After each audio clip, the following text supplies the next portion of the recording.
우리 시간은 다 함께 하나님의 말씀을 나누겠습니다. 제가 지난 시간에 공지해 드린 대로 우리 오늘은 인물 중심의 성경 공부를 계속 이어가도록 하겠습니다. 룻기 1장 20절, 21절 우리 두 절의 말씀인데 오늘 본문의 말씀을 읽고 나서 룻기 전반에 걸쳐서 오늘 함께 살펴보게 될 첫 번째 인물 나오미에 관한 우리 나오미를 중심으로 한 우리 인물 성경 공부를 오늘 함께 나누도록 하겠습니다. 룻기 1장 20절, 21절 두 절의 말씀입니다. 제가 하나님의 말씀을 받들어 읽도록 하겠습니다. 나오미가 그들에게 이르되 나를 나오미라 부르지 말고 마라라 부르라. 전능자께서 나를 매우 괴롭게 대우하셨느니라. 내가 풍족하게 나갔으나 주께서 나를 빈손으로 집에 돌아오게 하셨느니라. 주께서 나를 대적하는 증거를 보이셨고 전능자께서 나를 괴롭게 하셨거든 너희가 어찌하여 나를 나오미라 부르느냐 하니라. 오늘 이 두 절의 말씀은 우리 나오미 가정이 우리 성경에서는 엘리멜렉이라는 인물입니다. 엘리멜렉이 아내인 나오미와 두 아들을 데리고 이 기근을 피해서 지금 모압 지방으로 이주한 이후에 거기에 거하다가 10년쯤 거하다가 이제 모든 나오미 입장에서 남편과 우리 두 아들을 잃고 나서 하나님께서 이스라엘을 돌아보심으로써 이스라엘에게 빵을 공급하셨다라는 소리를 듣고 다시 돌아오는 그런 과정에 이제 오래 타지에 가 있었던 나오미가 홀로 오는 것을 보고 이것이 나오미가 아니냐 하고 동네 사람들이 반갑게 나오미를 맞았습니다. 그때 나오미가 나를 나오미라고 부르지 말고 마라라고 불러라 하는 그런 이야기를 하게 됩니다. 우리 이름에 대한 의미들도 함께 살펴보겠습니다만 과연 이 나오미라는 인물이 성경 안에서 특별히 룻기 안에서 어떤 인물로 비춰지는지 오늘 함께 말씀을 나누기 원하는데 전화위복의 여인 나오미 이런 제목을 가지고 함께 말씀을 나누도록 하겠습니다. 말씀을 위해서 잠시 기도하겠습니다. 살아계시는 아버지 하나님, 다시 한번 오늘 이 시간 사랑하는 성도들과 함께 하나님의 살아있고 영원한 진리의 말씀을 가지고 우리가 처한 이 시대를 극복할 힘과 용기를 얻는 이 귀한 복된 시간을 허락해 주신 것을 다시 한번 감사드립니다. 하나님께서는 나오미와 그의 자부였던 룻에게 신실하셨습니다. 때문에 그들이 참 놀라운 하나님의 계획 가운데 다윗의 혈통 속에 드는 놀라운 특권을 누린 것을 성경이 말씀하고 있습니다. 하나님 오늘 이 시대를 살아가는 그리스도인들에게도 동일한 하나님을 믿고 신뢰하는 그런 상황이나 형편과 상관없는 하나님을 전폭적으로 믿고 신뢰하는 결단과 행동이 필요하다는 것을 성경은 우리에게 가르치고 있습니다. 하나님 이 말씀을 통해서 우리의 현 상황을 믿음의 눈으로 바라볼 수 있도록 도와주시고 어떻게 우리가 이 상황을 지혜롭게 극복할 것인지 하나님의 말씀으로부터 지혜를 얻고 그 얻어진 말씀대로 삶으로써 하나님께서 저들에게 실제로 주셨던 많은 복과 특권들을 오늘날 우리도 받고 누리는 그런 놀라운 은혜를 경험할 수 있도록 주님 선대해 주시기 원합니다. 오늘 전하는 말씀을 복되게 하시고 하나님의 영광이 이 말씀 가운데에서 드러나며 성도들에게 아멘으로 받아들여져서 우리의 삶의 변화를 일으키는 놀라운 결과들을 가져오기를 다시 한번 간절히 바라오며 예수님의 귀하신 이름으로 기도했습니다. 아멘. 자리에 앉으십시오. 오늘 이 룻기 특별히 나오미라는 인물을 살펴보기 전에 몇 가지 우리가 배경 상황을 좀 함께 나눠 보기를 원합니다. 우리 먼저 시대적인 상황을 1장 1절 말씀에 이제 재판관들이 다스리던 때에 그 땅에 기근이 들었다 하면서 지금 이 룻기를 시작하고 있습니다.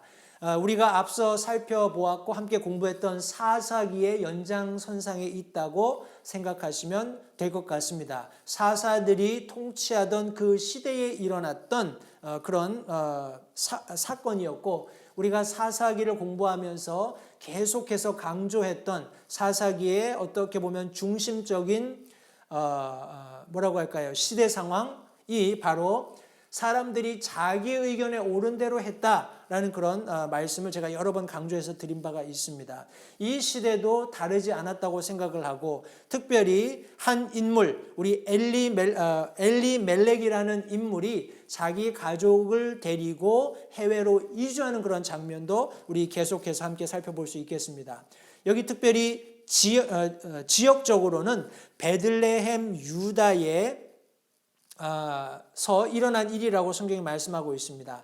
제가 이 맵을 다시 한번 사용을 해서 설명을 이제 차후에 좀 드리겠습니다만, 성경에 보시는 것처럼 여기 베들레헴이 있습니다. 베들레헴이 이 아랫부분에 있는데 지금 유다 땅에 들어있죠. 유다 땅에 있는 베들레헴입니다. 왜 여기 성경에 베들레헴 유다라고 언급을 했냐 하면, 이 위쪽에 스불론이 있는데, 스불론 지파에 속한 스불론 지파가 차지한 이 팔레스타인 지역의 땅에도 우리 베들레헴이라는 지명이 있습니다. 해서 이 스불론에 있는 베들레헴과 구분하기 위해서 베들레헴 유다 혹은 유다 베들레헴이라고 이렇게 명칭을 정확하게 해주고 있습니다. 구약에서는 우리 베들레헴 유다 지역을 에브랏이라고도 지칭을 합니다. 해서 나중에 보시면 우리 2절 말씀에 베들레헴 유다의 에브랏 사람들이다라고 말씀하고 있습니다. 좀 더 지역적으로 유다에 있는 베들레헴 땅에 그런 에브랏이라는 특별한 그런 지명을 다시 한번 언급함으로써 이것이 동일한 위치라는 것을 성경이 말씀해 주고 있습니다. 또 조금 더 지나서 어떤 시대적인 배경과 어떤 지역적인 배경을 지나서 한 가족의 배경을 두고 이 스토리가 진행된다는 것을 성경이 말씀하고 있는데, 그 사람의 이름이 바로 엘리멜렉의 가족입니다. 엘리멜렉에게는 아내가 있었고 두 아들이 있었습니다. 여기 지금 등장하는 인물들을 좀 제가 정리를 할 텐데요. 우리 엘리멜렉이라는 인물은 하나님은 왕이시다 하는 그런 이름을 가지고 있었습니다. 그런 이름에 걸맞지 않게, 글쎄요, 걸맞다 걸맞지 않다 이렇게 표현하기가 시대적인 그런 어떤 상황을 봤을 때 적합할지 좀 의문스럽긴 합니다만, 여기 말씀해 보시면 그 땅에 기근이 들었다라고 말씀하고 있습니다. 그는 하나님을 믿는 사람이었고 그의 부모님이 그들에게 괜찮습니다. 우리 엘리멜렉이 태어났을 때 그의 부모님들이 엘리멜렉에게 하나님은 왕이시다라는 이름을 지어주었을 때, 아마도 그 부모님들은 기대하기를 엘리멜렉이 하나님을 전폭적으로 신뢰하고 그분의 왕권을, 주권을 인정하면서 그분의 뜻 가운데 살기를 원해서 그런 이름을 주었으리라고 생각을 합니다. 그런데 그는 이런 어려움이 닥쳤을 때, 시련이 닥쳤을 때, 다시 말해서 그 땅에 기근이 있게 되었을 때 그 기근을 피해서 자기 가족들을 데리고 모압 땅으로 옮겨가는 그런 일들을 행하게 됩니다. 그런 모든 과정들을 우리가 나중에 우리 룻의 생애를 통해서 인물을 살펴볼 때 조금 더 정리하겠습니다만, 하나님의 섭리가 있었다는 것을 염두에 두시고, 우리 그의 아내였던 나오미의 이름도 한번 보겠습니다. 나오미는 사랑스러운 자다 하는 그런 의미를 가지고 있습니다. 우리가 읽었던 본문 1장 우리 19절 20절 말씀해 보시면, 나를 나오미라고 부르지 말라라고 나오미가 이야기를 하죠. 나는 사랑스러운 자가 아니라 마라다, 그렇게 이야기합니다. 이 마라라는 의미는 괴로움이라는 의미입니다. 내가 더 이상 사랑스러운 자가 아니라 하나님이 나를 아주 어렵게, 우리 성경 표현대로라면 전능자께서 나를 매우 괴롭게 대우하셨다 때문에 나는 괴로운 사람이다 라는 그런 자기 뭐라고 할까요, 어떤 위치를 망각한 오해에 사로잡혀서 나는 이제 더 이상 사랑스러운 자가 아니라 괴로운 사람이다, 이렇게 사람들에게 자기 자신을 드러내는 모습도 우리가 성경 말씀을 통해서 확인해 봅니다. 우리 두 아들 말론과 기륜이라는 두 아들이 있었습니다. 근데 참 아이러니컬하게도 이 말론과 기륜이라는 두 아들은 이 엘리멜렉과 나오미 사이에서 태어난 굉장히 사랑스러운 아들이었을 텐데, 그 이름의 의미가 조금 의외입니다. 우리 말론이라는 말은 병든, 약골 혹은 병약한, 병자 이런 의미를 가지고 있습니다.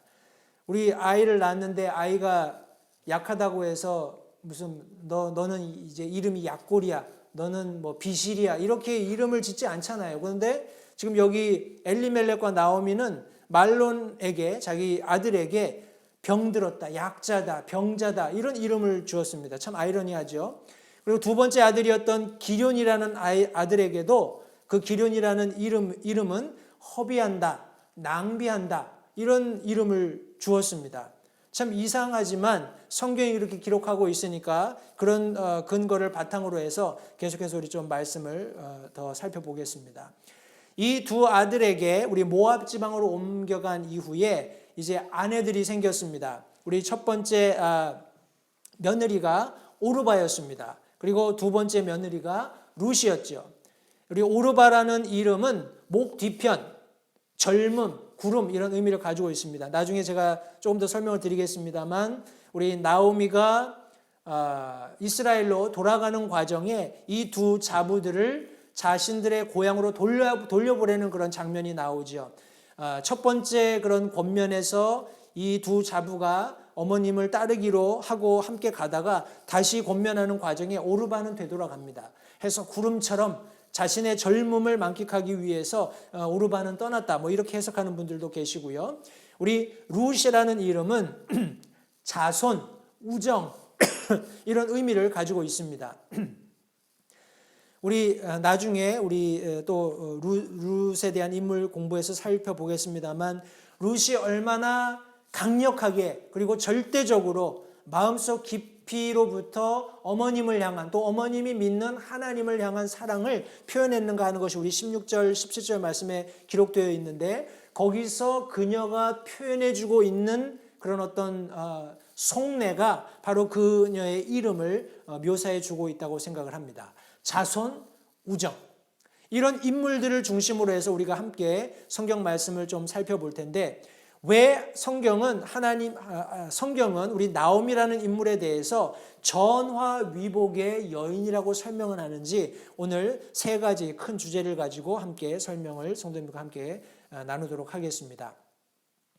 우리 첫 번째 우리 성경 말씀을 통해서 확인해 볼 수 있는 또 제가 이미 앞서 설명드렸던 이 나오미라는 인물의 특징은 그녀가 비운의 여인이었다는 것입니다. 굉장히 슬픔이 많고 아픔과 고통으로 가득 차 있는 그런 삶을 살았던 인물이 바로 나오미였습니다.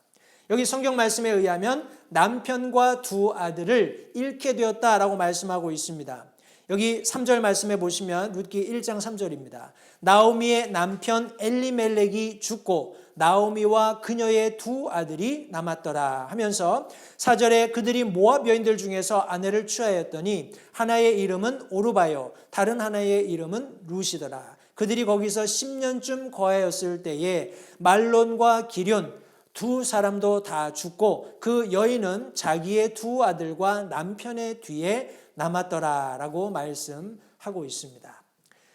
사랑하는 성도 여러분, 때때로 우리도 어려움을 피하기 위해서 제가 앞서 말씀드린 대로 이 엘리멜렉이라는 사람이 베들레헴 유다 우리 에브라 사람으로서 자기가 있었던 곳에 있는 어려움을 극복하기 위해서 가족들을 이끌고 다른 곳으로 가서 거기서 이방 여인들과 자녀들을 혼인시키고 하는 그런 일련의 모든 과정들은 우리가 룻기의 결말에서 보여지는 것처럼 하나님의 놀라우신 섭리 가운데 준비된 것이라는 사실을 우리가 간과해서는 안 됩니다. 그러나 우리가 시작하는 어떤 시점에 어려움이 있어서 그 어려움을 극복하는 어떤 시점에 있어서 하나님께서 내가 내리는 결정에 대해서 어떤 복을 예비하시고 혹은 어떤 길로 인도하셔서 이것이 복이 되게 할 것인가 하는 것을 우리 인간 입장에서는 그것을 다 예측하기가 어렵다는 것이죠. 그것이 현실입니다. 그런데 여기 지금 룻기 말씀 우리 방금 읽었던 1장 우리 상반부 말씀에 의하면 이 나오미라는 여인은 참으로 슬픔과 애절함, 비통함으로 가득 찬 여인이라는 것을 다시 한번 확인하게 됩니다. 그녀는 남편과 두 아들을 잃었습니다. 그리고 이방 여인이었지만 오르바와 룻을 며느리로 맞이한 이후에 우리 첫 번째 며느리였던 오르바를 돌려보내는, 우리 남편과 두 아들을 잃었다는 그런 선상에서, 물론 이 땅에서 다시 볼 수 없게 된다는 측면에서 우리 오르바라는 며느리도 잃게 된 것이 그녀의 입장이었습니다. 우리가 그리스도인으로서 이 세상을 살아가면서 어떤 어려움을 극복하기 위해서 내린 결단이 우리 인간적인 안목에서 더 나쁜 결과들을 낳는 것처럼 보일 경우들이 종종 있습니다. 그러나 우리가 결말에서 함께 살펴볼 그런 내용과 같이 나오미가 비록 비운의 여인이었지만 이 비운의 여인이 어떻게 하나님의 약속을 근거로 해서 놀라운 승리를 경험하게 되는지 성도님들, 우리 말씀을 통해서 다시 한번 우리 나오미의 삶을 기억하시면서 우리가 오늘 내리는 결정, 그것이 인간적인 안목에서, 관점에서 참 좋지 않은 결과들을 낳는 것처럼 보인다 할지라도 성도님들, 하나님을 신뢰하시면서 하나님의 음성을 경청하시면서 하나님의 말씀에 의지해서 성도님들 주의 깊게 조심스럽게 우리 매일매일의 삶을 살아야 할 줄 믿습니다. 우리 여기 또 다른 하나의 비운이 있다면, 나오미가 남편과 두 아들을 잃고 또 우리 오르바라는 며느리를 돌려보냈을 뿐만 아니라 자기 비하에 빠지게 된 것을 성경이 말씀하고 있습니다. 이렇게 자기 비하에 빠지는 것은 자존감을 상실한 거예요. 자기 삶에 일어난 모든 일들을 놓고 자기 자신을 평가하는 겁니다. 왜 내게 이런 일이 일어났는가? 하나님이 나와 함께 하신다면 과연 내게 일어나는 이 모든 일들이 어찌된 일이냐 하는 그런 애절함을 가지고 지금 자기 비하에 빠져 있는 것입니다. 심지어는 하나님에 대한 오해도 지금 극에 달해 있는 것을 성경이 말씀하고 있습니다. 제가 함께 읽었던 19절 20절 말씀을 다시 읽겠습니다.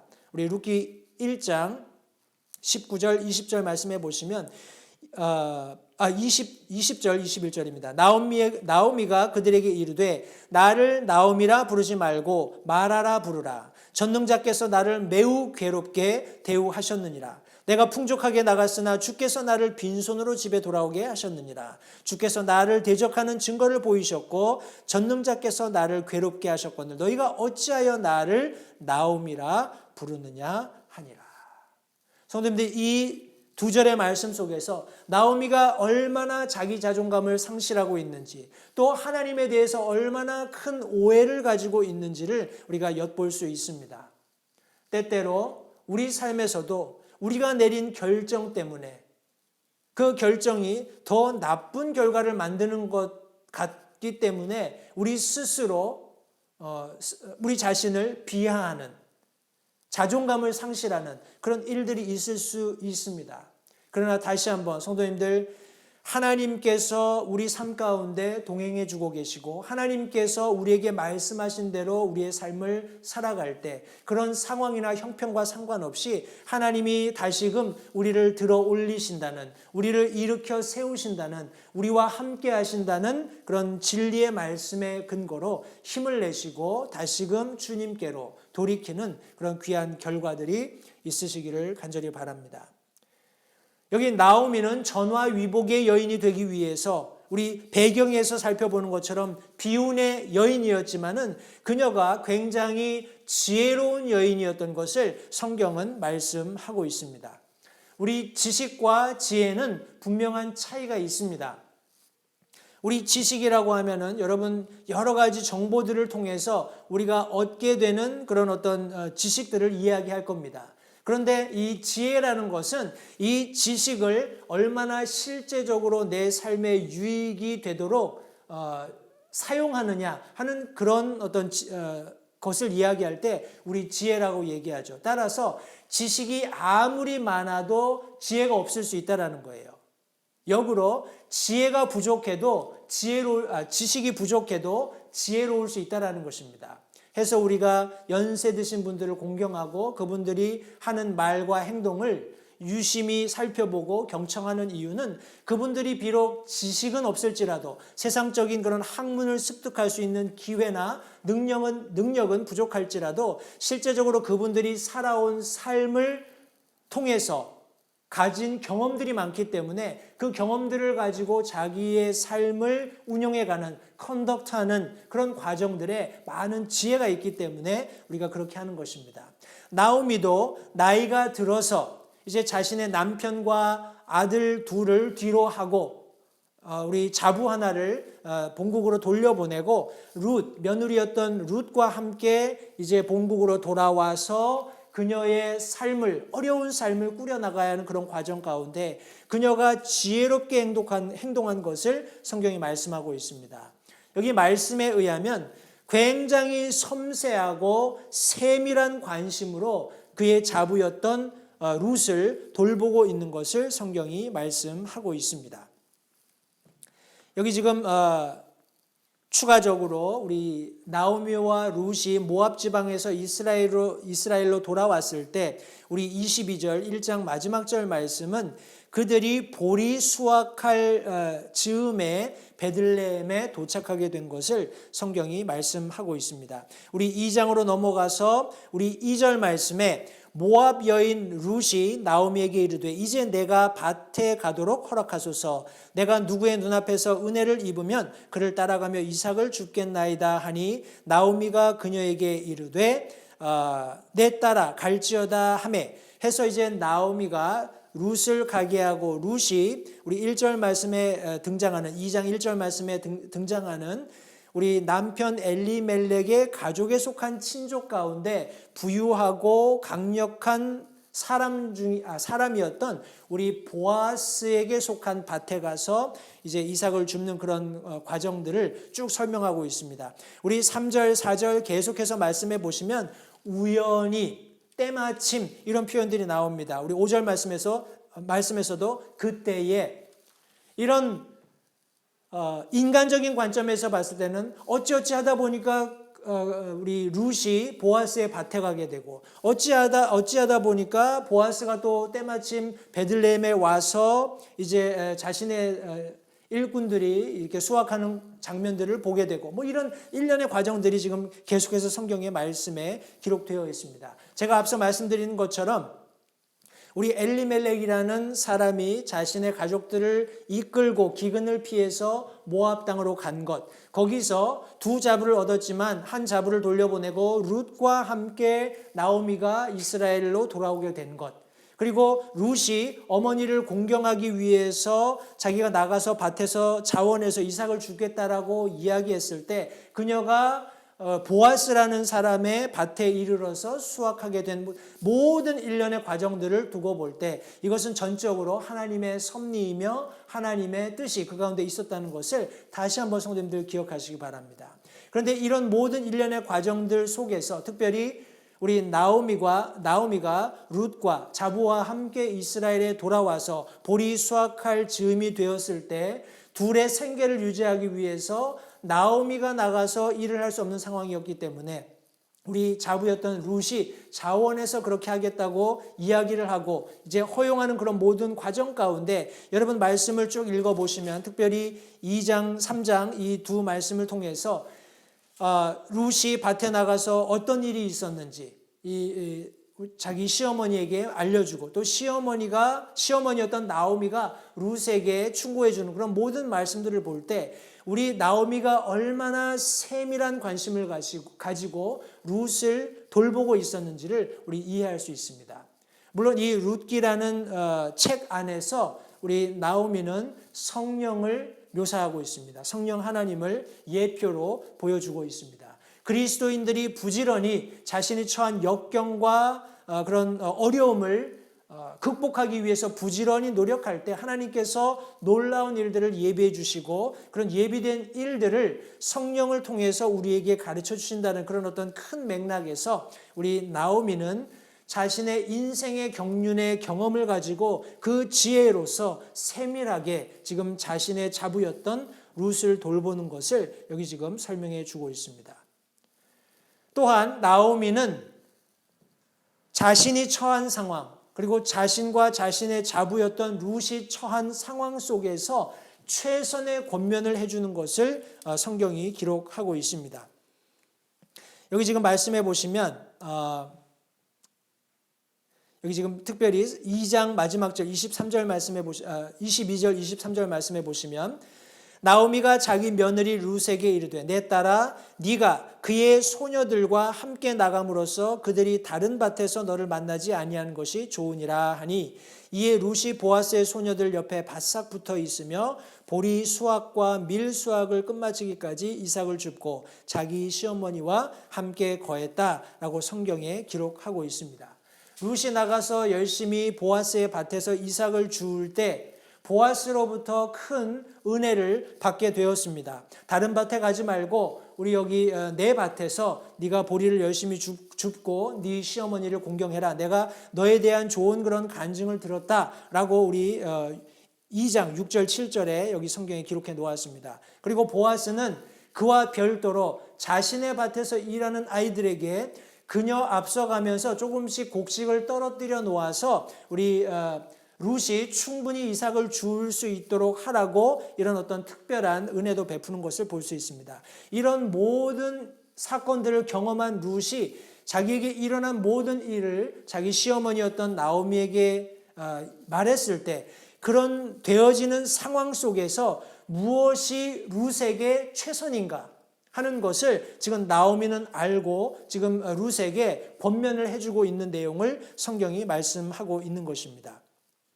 여기 특별히 3장 1절 말씀해 보시면 그때 룻의 시어머니 나오미가 그녀에게 이르되 내 딸아 내가 너를 위해 안식할 곳을 구하여 내가 잘되게 하여야 하지 아니하겠느냐 하면서 여기 지금 보아스라는 자신의 남편의 가까운 친족과 지금 룻을 연결해 주기 위해서 그 지금 처해 있는 상황 속에서 룻이 가장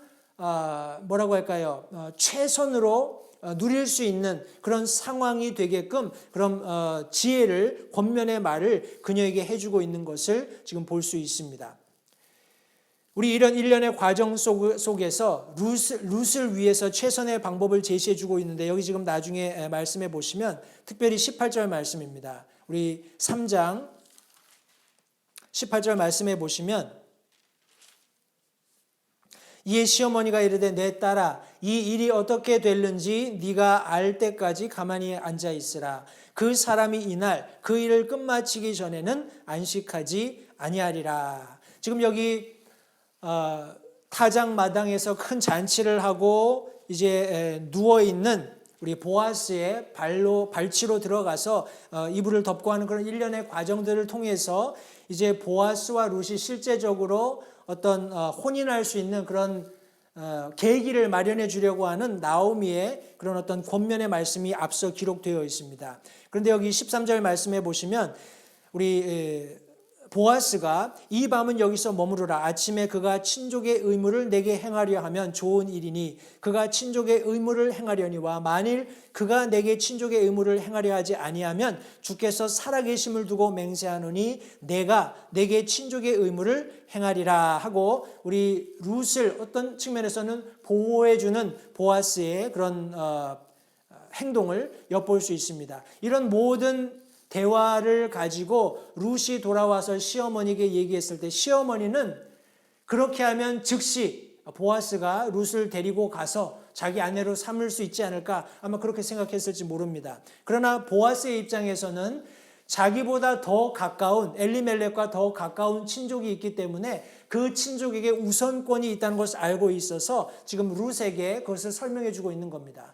가령 그 엘리멜렉과 더 가까운 자기보다 더 가까운 친족이 자신의 그런 의무를 행해서 룻을 아내로 맞아들인다면 그것으로 너에게 좋은 일이겠지만 가령 그가 그 의무를 행하지 않으면 내가 반드시 그 의무를 행하겠다라는 그런 의미의 말씀을 해주었고 우리 18절 마지막 말씀에 이런 모든 대화를 우리 룻에게서 전해 들은 나오미는 룻을 위한 최선의 방법이 무엇인지를 다시 한번 곰곰이 생각하고 그렇다면 이 일이 어떻게 되는지 우리가 좀 더 기다려보자 하고 이야기하면서 이제 보아스에 대해서 확신에 찬 말을 하게 됩니다. 왜냐하면 그가 하나님의 살아계심을 두고 단언했기 때문에 그 사람이 이날 그 일을 끝마치기 전에는 안식하지 않을 것이다 라는 단언의 말을 우리 자부였던 우리 룻에게 해주면서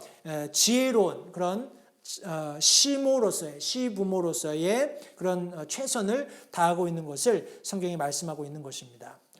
사랑하는 성도 여러분, 때때로 우리가 처한 상황이 참 비극적일 수 있습니다.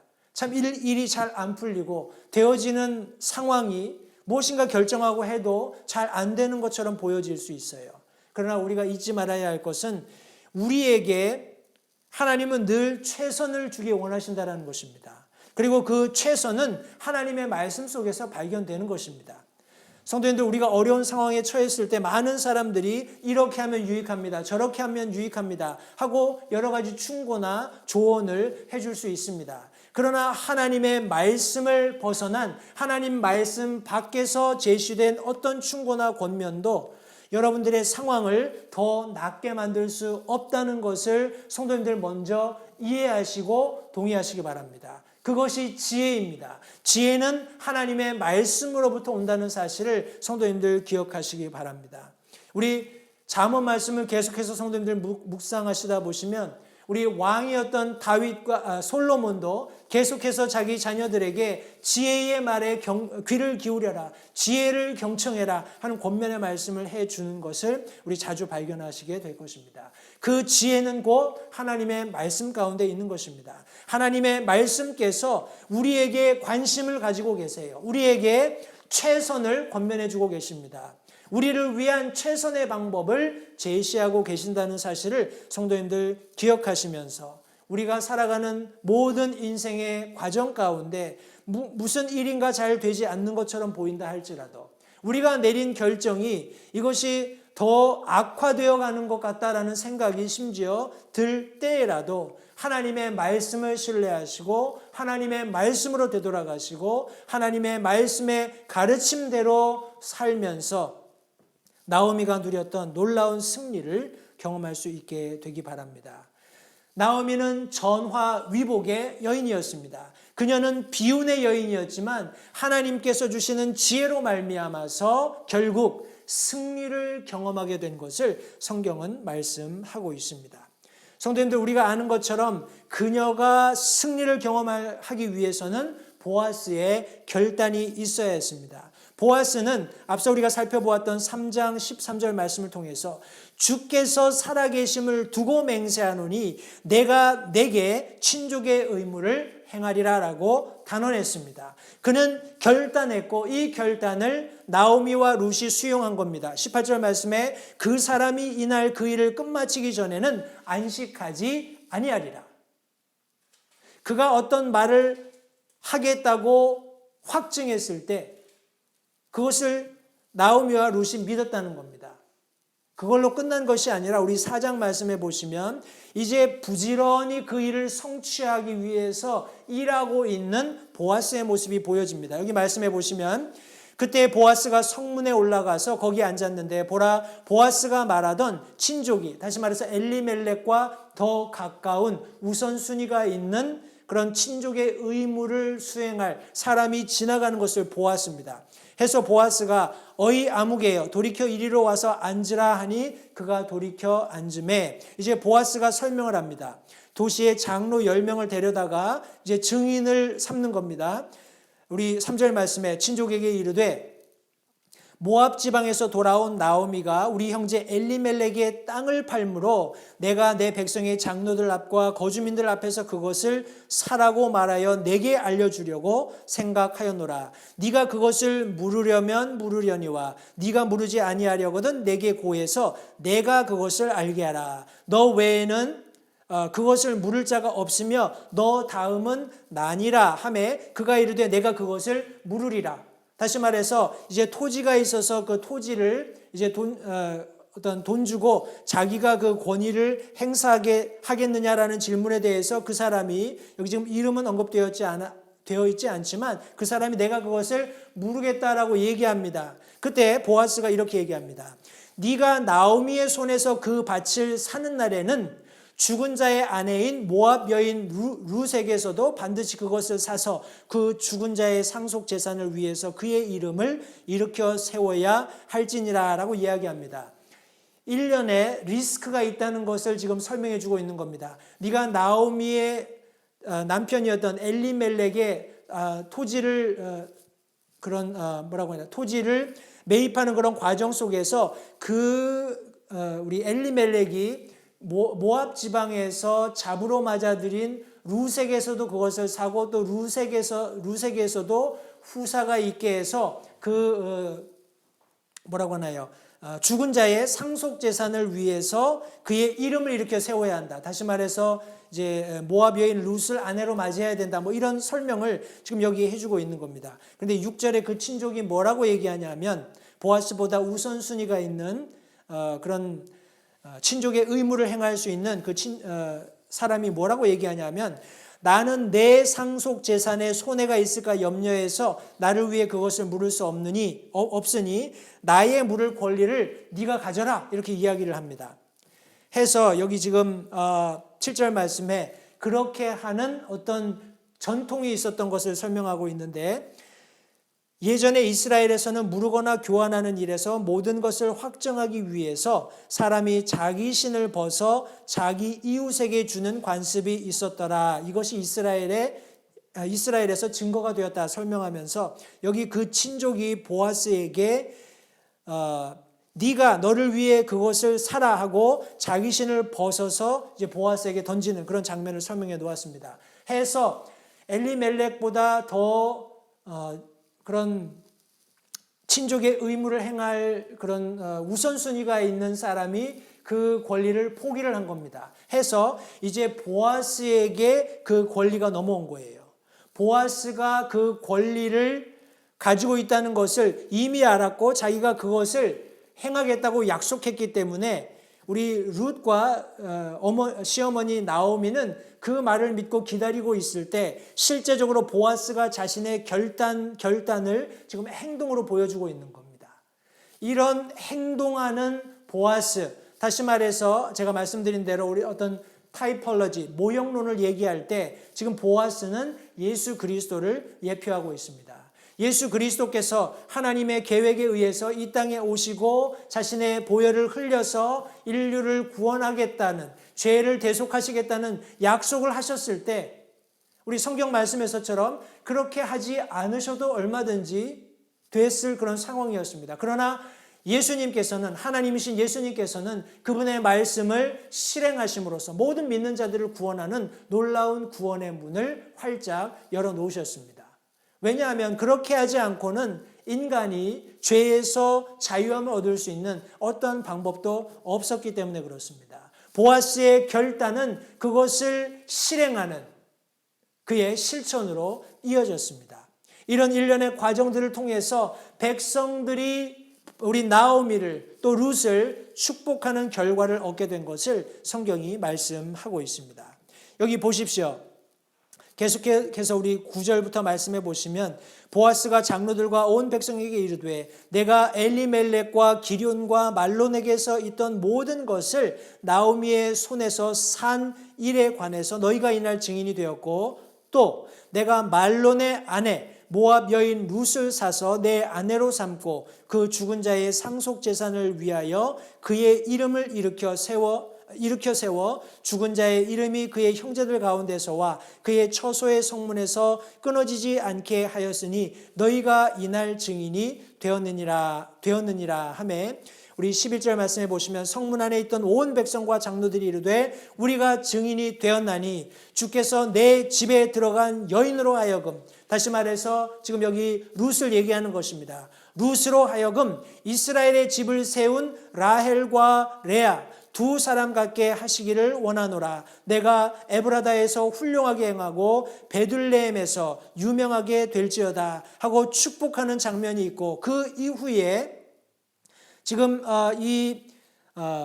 보아스와 룻 사이에서 이제 아이가 태어나는 것을 12절이 말씀하고 계속해서 13절이 말씀하고 있습니다. 13절 말씀해 보시면 이에 보아스가 룻을 취하여 자기 아내로 삼고 그녀에게 들어가니 주께서 그녀를 수태하게 하심으로 그녀가 아이를 낳음에 여인들이 나오미에게 이르되 주를 찬송할지로다. 그분께서 이날 내게 친족이 없게 내버려 두지 아니하셨도다. 그의 이름이 이스라엘에서 유명하게 되기를 원하노라. 계속 이어지는 말씀 속에서 사람들이 축복하는, 사람들이 칭찬하는, 사람들이 그녀를 격려하는 모습을 성경이 기록하고 있는 것입니다.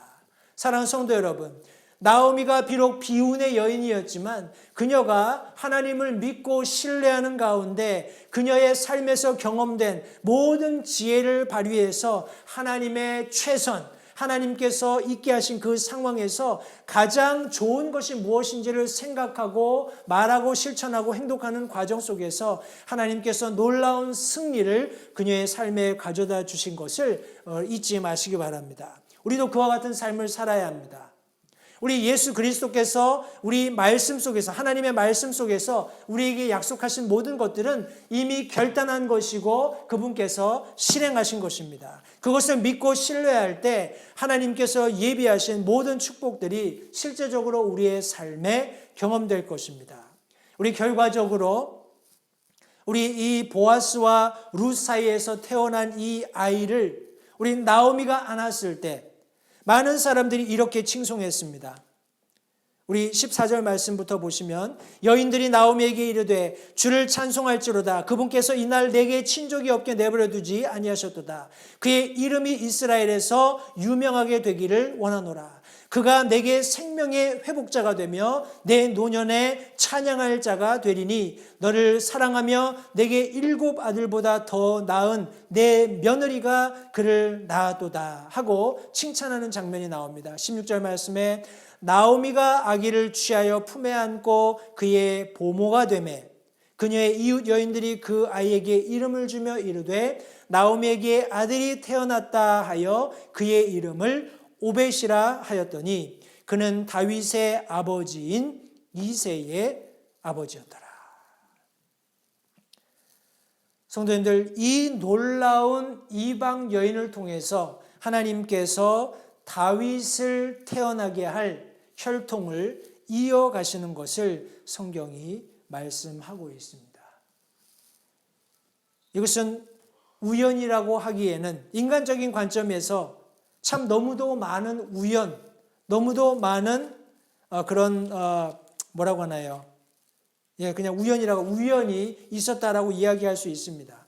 그러나 하나님께서는 결코 우연히 어떤 일을 이루시거나 우연히 어떤 상황이 벌어지게 하지는 않으신다는 것을 우리 잘 알고 있습니다.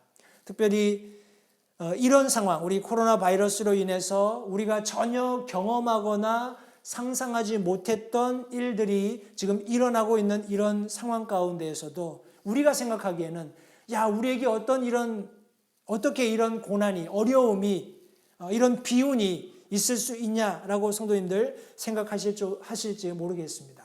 그러나 잊지 마실 것은 우리가 이런 상황 이전에 그리고 또 이 상황이 모두 끝난 이후에도 계속해서 잊지 말고 주지해야 하고 그렇게 실천해야 하는 것은 바로 지혜에 근거한 삶이라는 것을 잊지 마시기 바랍니다. 다시 한번 지혜는 하나님의 말씀으로부터 말미암는 것입니다. 하나님의 말씀에 우리의 믿음의 뿌리를 두고 그 말씀대로 살아가는 지혜가 있을 때, 다시 말씀드리건대 하나님의 말씀은 우리의 최선을 기대하시고 우리가 있는 환경 속에서 가장 좋은 것들을 이루기를 원하시기 때문에 우리에게 주신 말씀이라는 전제하에 우리가 이 말씀 가운데 살아간다면 비록 어렵고 힘든 비운의 이 시대를 가령 우리가 살아간다 할지라도 하나님께서 나오미에게 주셨던 동일한 승리를 우리가 경험할 수 있게 된다는 사실을 잊지 마시기 바랍니다.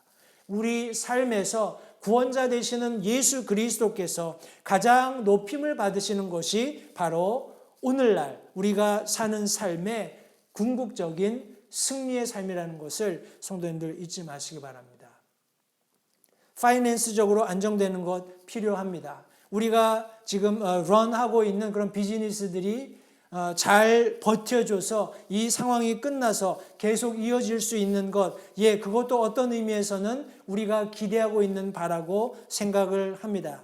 그러나 이 모든 것들을 놔두고 우리 영적인 우선순위를 가지고 다시 한번 말씀으로 되돌아가서 단언컨대 사랑하는 성도님들, 우리 예수 그리스도께서 가장 높임을 받으시는, 결과적으로 룻기의 결말은 이런 모든 고난 속에서 예수 그리스도께서 예비되시는 놀라운 섭리가 있었던 것을 성경이 말씀하시는 바에 근거해서 우리가 지금 겪고 있는 이 모든 어려움들이 결국에는 예수 그리스도, 나를 구원하신 구원자께서 가장 높임을 받으시고 내가 처해 있는 이 상황을 어떻게 지혜롭게 극복하는가 하는 것을 많은 사람들이 보면서 우리가 한 말과 행동으로 인해서 하나님을 높이고 하나님을 찬송하는 그런 결과가 있을 수 있다면 바로 그것이 오늘날 저와 여러분들에게 하나님께서 기대하시는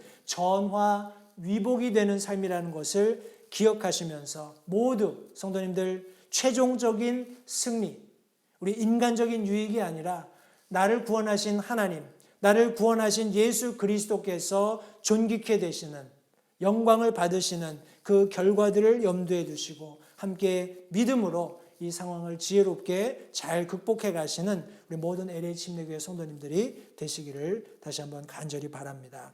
성도님들, 오늘 들으신 말씀을 우리 찬찬히 되짚어 보시고, 특별히 룻기는 4장밖에 되지 않습니다. 성도님들 주중에 룻기를 찬찬히 읽으시면서 나오미의 삶을 다시 한번 되짚어 보시고 우리 다음 시간에 함께 살펴보게 될, 어찌 보면 이 책의 주인공이기도 합니다. 우리 룻에 대해서 성도님들 묵상하시면서 우리 돌아오는 주일 말씀 계속해서 준비하시고 우리 다음 주에 만날 때 함께 하나님의 말씀 속에서 큰 은혜를 나눌 수 있게 되기를 바랍니다. 기도하겠습니다.